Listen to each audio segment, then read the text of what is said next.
र अहिले चाहिँ म यहाँ हाम्रो नमस्ते लाटपन्चर होमस्टेमा छु र मलाई चाहिँ हाम्रो अङ्कलले बोलाउनु भएको अङ्कल र आन्टीले, किन भन्दाखेरि एकदमै सात समुन्दर पारी ताइवान भन्ने कन्ट्रीबाट चाहिँ यहाँनिर लगभग 25-30 जना गेस्टहरू आउनु भएको छ। सो म तपाईँहरूलाई यहाँलाई देखाउँदैछु।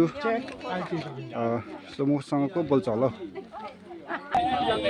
सबैजना खुसी छन् है। यहाँ चाहिँ हाम्रो हुन्छ ओनर हुनुहुन्छ, यहाँ नमस्ते लाटपन्चर होमस्टेको ओनर हुनुहुन्छ। सो ओनर यहाँ बिदाबारी हुँदैछ अहिले चाहिँ, उहाँहरूको अब चेकआउट भइरहेको छ यहाँनिर है। निपा आन्टी ओनर हुनुहुन्छ, ठिकै हुनुहुन्छ? मलाई चिन्नु भयो? को भन्नुहोस् त, को भन्नु त? मोमो को भन्नुहोस् त? आप उस पे चैनल पे करते ना? ना आप किया था ना? मैंने उधर भी तो आपको दिया था। ओके सो यहाँ मलाई I am his brother. Oh, you really? यहाँ अङ्कल र आन्टीले मलाई बोलाउनु भएको थियो, ताइवानबाट आउनु भएको छ अहिले है। So I would like to welcome you on my Facebook page. Thank you so much. Thank so you. I have been seeing you all wandering here and Sure, there you bet. in Yeah. Latvia. Yeah. So shall I ask you some questions, sir? It's unbelievable hospitality and the service here in this such remote village. So what was the purpose coming to Latvia, sir?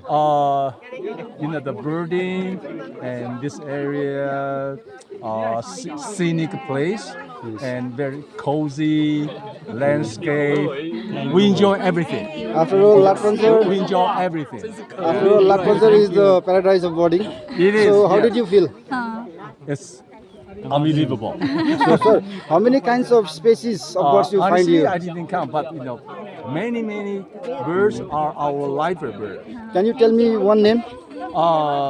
Red-headed drongo Yeah. is one of our targets. So what about the hornbill?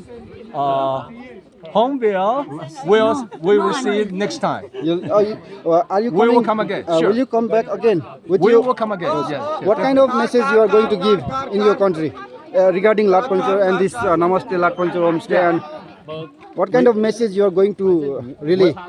We will bring more Taiwanese birder come to visit here in La Pancha village. Okay, so very thanks to you, sir. Okay, sure. I wish to see you back again. You bet. Okay, sir. Thank you. Okay. यहाँ हुनुहुन्थ्यो हाम्रो uncle aunty, उहाँले चाहिँ मलाई एउटा मौका दिनुभएको थियो आज यो भ्लग्स बनाउने होइन। उहाँले मलाई इन्फर्म गर्नुभएको थियो र तपाईँलाई पनि धेरै धन्यवाद। मेरो पेजमा आज म छोड्दैछु। बुनुलाई पनि धन्यवाद। बुनुको होमस्टे चाहिँ सक्षम होमस्टे यहाँनिर है। यो सक्षम होमस्टे ओनर यहाँ हुनुहुन्छ र नमस्ते लाटपन्चर। अनि कतिजना थियो अङ्कल? कतिजना थियो बोल्नु टोटल? 30 कतिजना?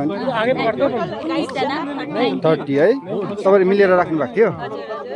ओके, एकदम राम्रो फिडब्याक दिएको छ। फेरि पनि फर्किआउँछ अरे होइन। ल ओके, हुन्छ, बाई सबैजना, बाई। ल एकदम रमाइलो गरेर जानु हुँदैछ आज। एकदम यहाँ चाहिँ दसैँ जस्तो भइरहेछ। मैले थुप्रै प्रश्नहरू सोध्नु थियो तर उहाँहरू हतारमा भएकोले गर्दाखेरि चाहिँ मैले लामो भिडियो बनाउनु पाइनँ। सो तपाईँहरूले इन्जोय गरिदिनुहोस्। यो चाहिँ के रहेछ भने उहाँहरूको यहाँनिर फ्ल्याग रहेछ, क्रेन टुर ट्राभल। अच्छा, क्रेन टुर ट्राभल भन्ने एउटा फ्ल्यागै लिएर आउनु भएको रहेछ। आई डोन्ट नो अब क्रेन टुर ट्राभल चाहिँ के हो है। ट्राभल्स होला सायद। उहाँहरू आज फर्किनु हुँदैछ। हेर्नुहोस् यो बसमा आएको थियो र अङ्कल पनि होमस्टेको ओनरै हुनुहुन्छ। उहाँ चाहिँ जानुहुँदैछ सत्यजय होमस्टे आलमा जानुहुँदैछ है। र धन्यवाद चाहिँ मेरो सर्ट भिडियो हेरिदिनु भएको लागि, इन्जोय गरिदिनु भएको लागि है। र मेरो पेजलाई फलो गरिदिनुहोस्, लाइक गरिदिनुहोस् है भन्दै म यो मेरो छोटो भिडियोलाई म यहाँ अन्त गर्दैछु। Thank you.